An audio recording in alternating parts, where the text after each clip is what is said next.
Tim over here. Yes. Well, we've seen the videos you put out on Twitter about having, nice view in Chicago and everything. So I guess how's fight week been for you since, touching down? I mean, it's been really great. I haven't spent a lot of time in Chicago, but we stayed in Wicker Park the first couple nights. Super cool. It's the best neighborhood. Yeah, food was great. People super nice. Honestly, it couldn't be better. It's, they get better and better every time, honestly.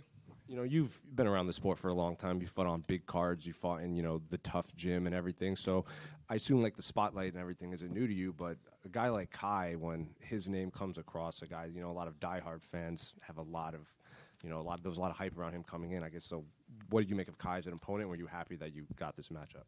I'm super happy about the matchup. I mean, I was in the UFC before USADA, and I'm in the UFC after USADA. So I fought on the big stages, on small stages, but honestly, fighting Kai is getting me a chance to be on the pay-per-view portion. I'm only fighting on the pay-per-view part because I'm fighting Kai, so I owe him a little bit for that. I'm excited to be here, and I love that, but I've been around for a long time and rarely get a fight on a pay-per-view card, so that's all him. That's all his doing.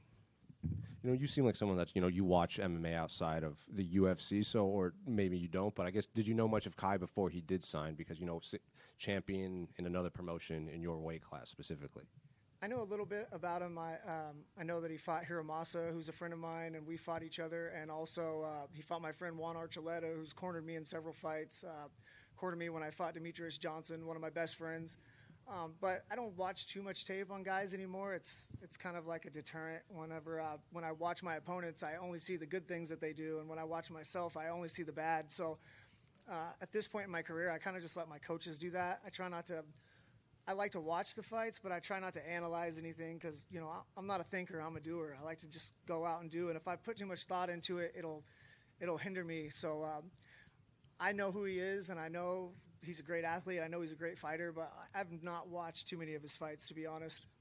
Going off of that, did you watch his last fight against Pantoja? Because he was in here and he said he wasn't used to the cage because he used to fighting into a ring, and now that he's got his feet wet, fans should expect a different Kai Asakura.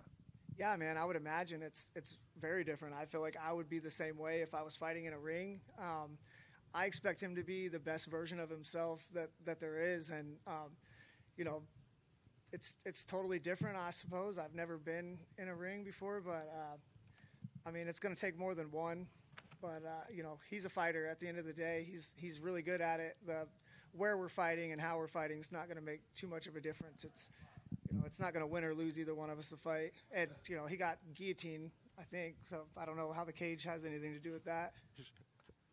Just last one for me. Normally when we see an American fighting someone of Kai is very popular in Japan, and not just the Japanese fans, but usually when it's someone fighting someone, like when you fought Mahayev, I assume there was a lot of Russian fans in your mentions and your DMs and everything. So I guess how have the Japanese MMA fans been treating you leading up to this one?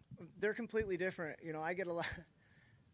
The Russians, I don't think they like me very much, but the Japanese fans I think they're just, it kind of give me a new excitement into fighting to see fans that are just fans of fighting. They don't really care about anything else, just that you fight and that you want to fight and that you can put on a good fight. So many people nitpick about everything, like, oh, your hair or your style or this is boring or that, but I've got none of that dealing with the Japanese fans. Not only that, it's really made me want to go and visit the country and see it firsthand. And I even tried to get involved with a sumo match with Kai after this fight in Japan because I have some beach wrestling experience. I'm a beach wrestling national champion, and it's similar to sumo a little bit. So it's I don't know. It's cool to see fight fans that are fans of fighting, and that's it. Nothing else really matters because that's what we're doing here. That's all it is, really.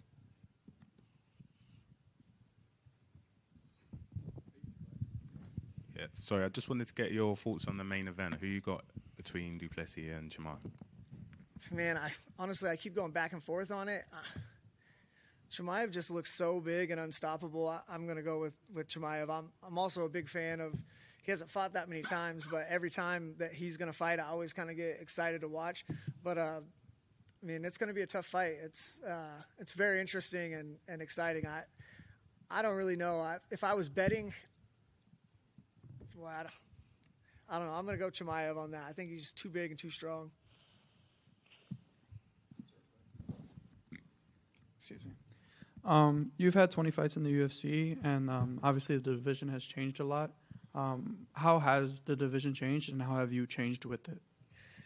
Man, I mean, forever they were going to do away with the division, and then I remember when there was only 4 or 5 guys in the whole division, but I always stood fast and tried to stick around. I could definitely fight at 135 pounds, but I feel like I was one of the guys that kind of paved the way in the UFC for flyweights.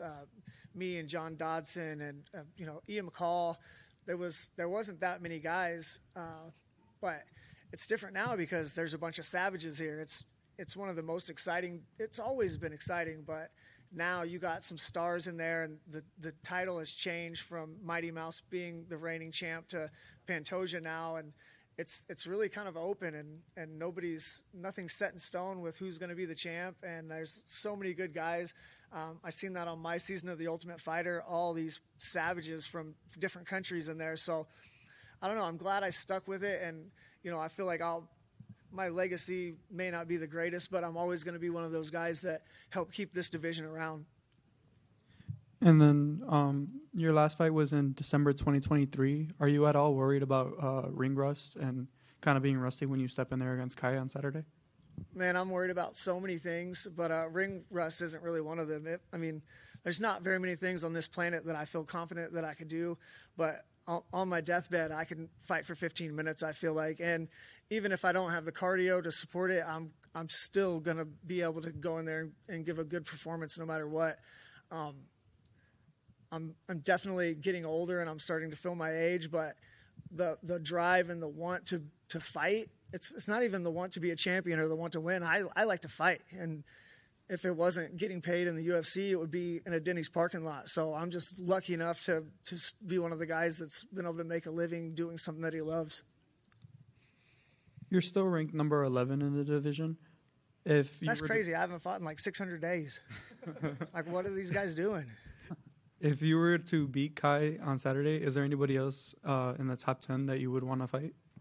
I mean, there's lots of guys that I want to fight. I kind of hate that, everybody kind of looks down on like gatekeepers, but I think that's a fair assessment for me. Like, if you can't beat Tim Elliott in the flyweight division, you should not be allowed to be in the UFC. Like, I'm okay with that. The problem with this fight is I feel like Kai's fought Pantoja, and now he's got to fight me. It's 2 tough guys in a row. I'm not saying that he couldn't come back from it, but 2 losses in a row really hurts that guy. I feel like I'm not going to be the guy that's going to be the UFC champion, and even if I was, it would be, taking something from some young guy who's trying to get to where I am. All I want to do now is put on exciting fights and enjoy what I'm doing and make some money. But there's tons of guys in the top 10 that I want to fight. We'll just follow up on that in the front right here, other side. Oh, shit. Did you say you don't think you would be UFC champion? Is that what you said? It's not that I don't think it. It's just that's not my goal is not try to be champion of the world. I don't necessarily care about that. My money's the same. I just want to put on good performances and have exciting fights and be able to support my family with this, this job that I've had since 2010. It's taken me a lot of places, but the most important thing is I've got to spend so much time with my daughter. I never had to have a babysitter or any of that, and the UFC allowed me to do that.